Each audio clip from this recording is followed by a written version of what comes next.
we've gone through this, but you can go to the modern day stuff. We talked about it yesterday with they're behind Mugabe, and new evidence has come out that Mugabe's forces are trained and supported by Mossad and by Shin Bet and by Israeli military hardware and training.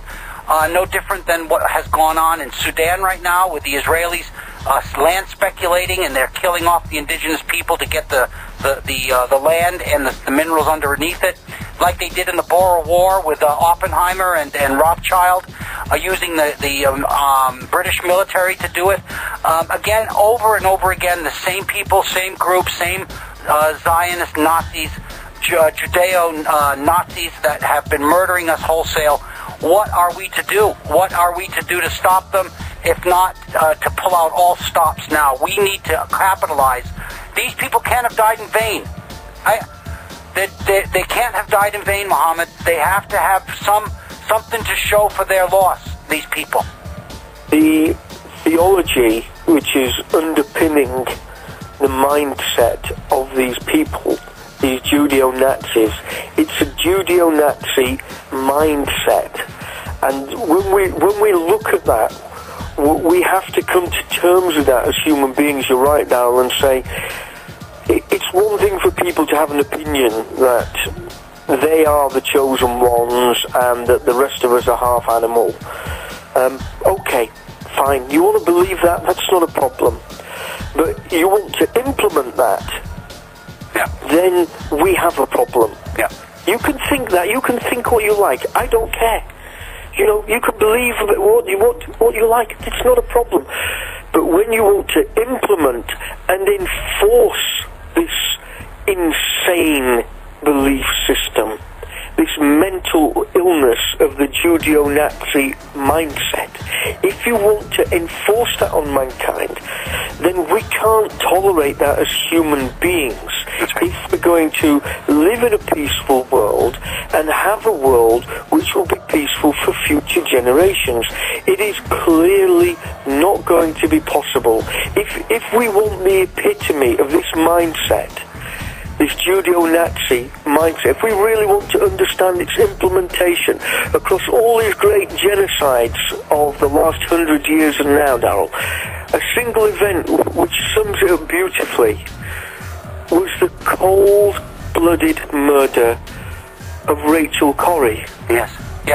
Where this man sits in this enormous metal infrastructure, this caterpillar bulldozer made of the strongest hardened metals, with this enormous powerful engine. And there's this little modern day Joan of Arc standing there saying, I'm not going to let you bully me. She's travelled all the way around the world to say, I'm tired of your bullying. And the bully is saying, tired, okay, next. Into first gear, crushing her to pieces, and to make sure the job's done, reverses back over her. Yeah. Anybody who can get into a cab, if you imagine the average construction worker who's doing some roadworks somewhere on the streets in New York or in Boston or Chicago, for people to just understand this, or here in London, and he sat there in the cab of his vehicle and he just sees some woman walking down the pavement, he ran over her and then reversed over for a second time. And she's in a fluorescent vest. Clearly willful murder. Yes. The people would believe this man was the most horrible animal, as sick as any serial killer that they make up on this Silence of the Lambs, as twisted as any serial murder. But in real life, twisted to inflict this. With Rachel Corrie, the world is silent. Her family don't get to celebrate at least her sacrifice. The mainstream media are the mouthpiece for this mentality. Yes. In that they remain silent, Daryl. Yes. And they try to silence us. We've been out, you know, I was playing some of the old files, and we've brought all our listenership out there. They've come along this journey with you and me and other people you've had on the show for the last 3.5, 4 years. And we're all thinking the same, and we're all feeling the same out there. We all understand there is no future with an mentality of Judeo-Nazism that insists on enforcing its beliefs on the rest of the world. Well, let's even go further here and let the people understand the connection between Jews and Nazism, and the financing through Harriman Bank and through IB Farben for these work camps that they sent their opposition into. So the Jews were even willing, these Nazi Jews were even willing to kill their own, make deals with mass murderers in order to get their ends met. What we have is an absolute suspension of ethics in order to get everything and anything they want. A collaboration between these criminals and the Nazi regime to ship these people on Nazi-sponsored boats to the Middle East.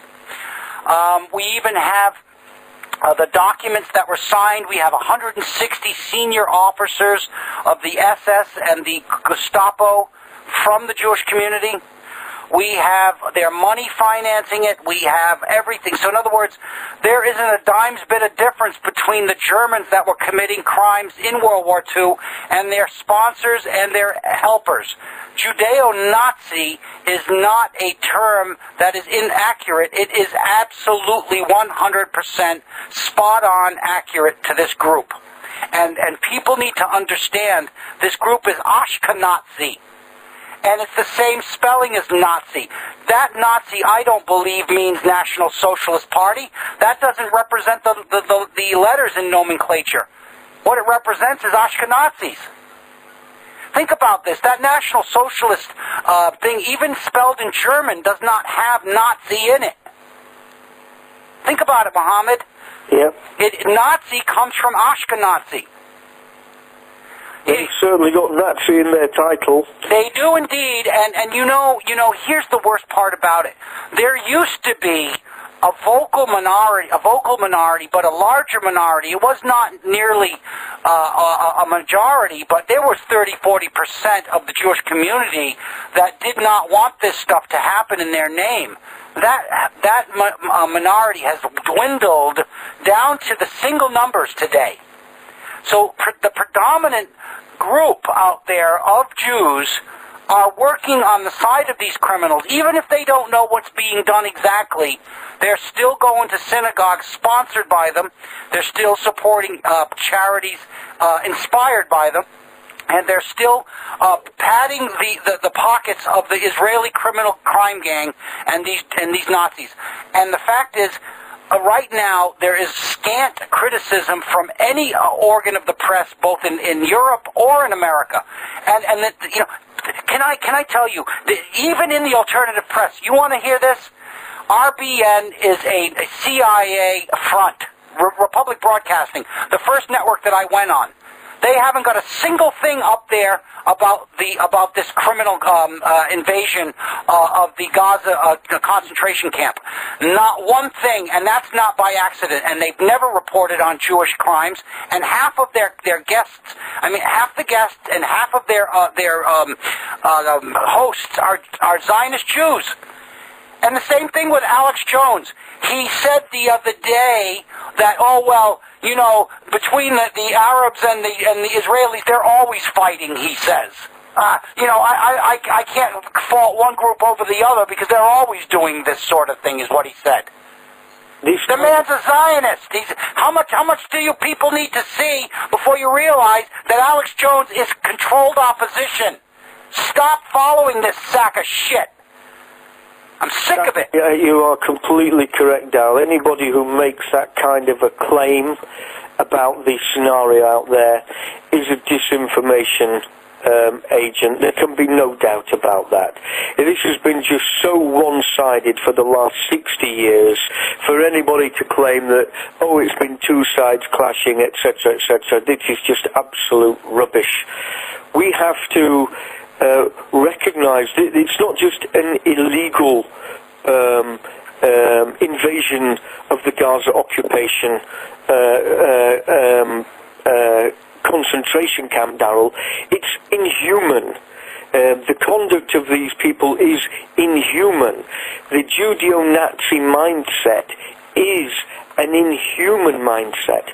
And I'm sorry, I have to agree with you. We've been pushing this message out for 3.5 years, whatever now.